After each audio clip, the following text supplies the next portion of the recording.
अब आपने एक जो सवाल पूछा है कि क्या इसमें एक वकील का चालान हुआ, सीनियर वकील का, वो दुरुस्त है। एक्सेप्शंस में उसका केस फाइल करता है, ना ही उसके ख़िलाफ़ आर्टिकल 9 जो है कानून शहादत ऑर्डर 1984 का क्लियरली एक्सेप्शंस में केस फाइल कर, और ये कानून की खिलाफ वर्जी है। जो दुआ ज़हरा का केस है वो आर्टिकल 14, 15, 16 और 17 इनको पढ़ के देखना चाहिए। अस्सलाम वालेकुम सर।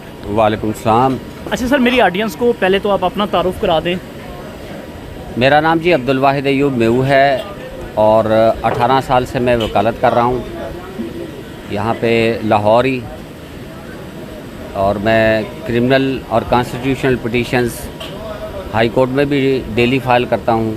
अल्हम्दुलिल्लाह तकरीबन 2000 केस मैंने हाई कोर्ट में भी फ़ाइल किए हुए हैं और नीचे वाली अदालतों में भी हज़ारों केसेस चल रहे हैं, पेंडिंग है। आज सर हमने आपको इसलिए तकलीफ़ दी है कि कोर्ट मैरिजेज़ तो हमेशा से होती हैं। एक कोर्ट मैरिज हुई जो हाई प्रोफाइल केस बन गया, वो केस आपको मेरे ख्याल में समझ आ गया होगा।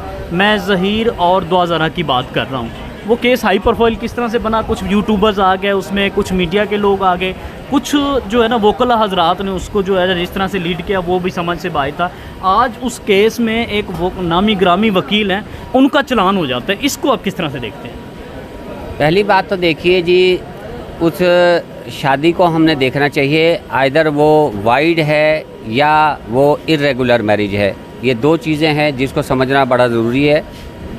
पहली बात तो ये है कि इमाम काबा ने भी फतवा दिया हुआ इस पे, और लाहौर हाई कोर्ट की जजमेंट्स हैं, सुप्रीम कोर्ट की इस बुनियाद पे जजमेंट्स हैं कि कोई भी लड़की जो एज ऑफ प्यूबर्टी गेन करती है she can marry with her free consent. अब जो एज ऑफ प्यूबर्टी का क्वेश्चन है वो कई जगह पे 9 साल भी है, 12 साल भी है, 14 साल भी है, तो इस पे कोई एम्बार्गो नहीं है। इसलिए जो एज ऑफ प्यूबर्टी लड़की हासिल कर लेती है वो शादी कर सकती है, नंबर 1।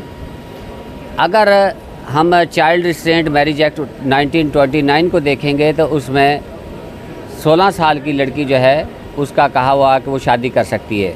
दुआ ज़हरा का केस को मैंने मीडिया के थ्रू और न्यूज़पेपर्स के ज़रिए देखा है। मुझे उसमें बड़े अफसोस से ये कहना पड़ता है कि उसमें जो लॉ है उसको सही तरह फॉलो नहीं किया जा रहा, या कोर्ट्स को इस बुनियाद पे असिस्ट नहीं किया जा रहा कि अर्लियर इस बुनियाद पे जजमेंट्स हैं कि कोई भी लड़की even under the age of 16 years भी शादी कर सकती है। इसकी कानून में कोई या शरीयत में कोई ममानियत नहीं है। अब यहाँ पे जो सवाल पैदा होता है कि क्या ये, जो मैंने पहले भी बताया कि ये वाइड मैरिज है या इर्रेगुलर मैरिज है, तो मैं ये कहूँगा कि ये इर्रेगुलर मैरिज है, और irregular marriage can be converted into a regular marriage at any time. So it is not an offence, it can never be termed to be an offense, rather it can be said that it is an irregular marriage। इसलिए इसमें कोई offence मेरे ख्याल से कानूनी लिहाज से commit नहीं हुआ, और जितनी इस केस में हाइप क्रिएट की गई है ये भी समझ से बालातर है। सर जो सवाल था ना, अब आपने एक जो सवाल पूछा है कि क्या इसमें एक वकील का चालान हुआ, सीनियर वकील का, वो दुरुस्त है। मैं ये कहूँगा वकील जो है उसको आर्टिकल 9 कानून शहादत के तहत उसको एक्सेप्शंस में उसका केस फाइल करता है, ना ही उसके ख़िलाफ़ कोई केस लड़ने की वजह से क्रिमिनल प्रोसीडिंग्स हो सकती हैं, और ना ही उसको किसी भी लिहाज से चालान किया जा सकता है, ना उसको प्रोसिक्यूट किया जा सकता है। ये आर्टिकल 9 जो है कानून शहादत ऑर्डर 1984 का क्लियरली एक्सेप्शंस में केस फाइल करता है। वकील किसी का केस लड़ सकता है और वो अपने क्लाइंट की किसी को बात डिस्क्लोज़ करने का पाबंद नहीं है। तो लिहाजा अगर किसी वकील का इस केस में चालान हुआ है तो ये गलत किया है, मिसयूज़ ऑफ अथॉरिटी है, और ये कानून की खिलाफ वर्जी है। अब देखिए फंडामेंटल राइट्स में जो दुआ ज़हरा का केस है वो आर्टिकल 14, 15, 16 और 17 इनको पढ़ के देखना चाहिए कि हर बंदे को freedom of liberty, freedom of speech, freedom of movement ये उसको हासिल हैं, उनको किसी सूरत में कर्टेल नहीं किया जा सकता। और इसके साथ हम आर्टिकल 35 आईन पाकिस्तान उसको मिला के पढ़ेंगे। 2 हाईलाइटेड केस लॉज हुए थे जिनमें डिटेंशन, मैं ये कहता हूँ कि ये इलीगल डिटेंशन का मैटर बना हुआ है।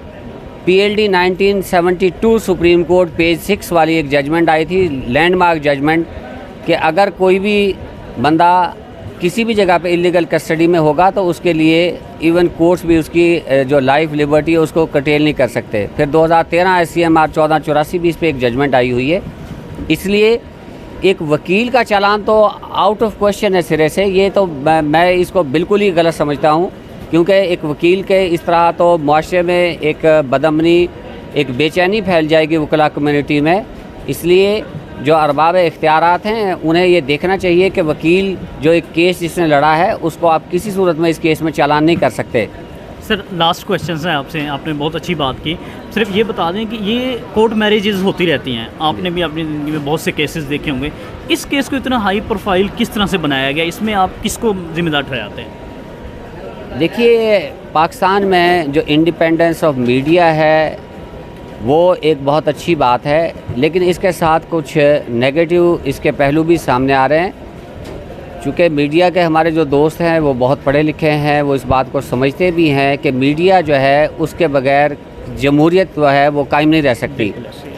जमहूरियत का परवान चढ़ाने के लिए मीडिया ने बहुत शानदार रोल अदा किया, लेकिन इस केस में सोशल मीडिया और जो प्रिंट मीडिया और इंक्लूडिंग इलेक्ट्रॉनिक मीडिया जो है उसका रोल मुझे कोई मुनासिब नहीं लगा। और इस पे जो माहिरीन कानून हैं उनकी भी जो राय है वो नहीं ली गई, और इसी वजह से कोर्ट्स को किसी वजह से भी किसी भी सतह पे प्रॉपरली असिस्ट नहीं किया गया। जी बहुत शुक्रिया सर। Thank you.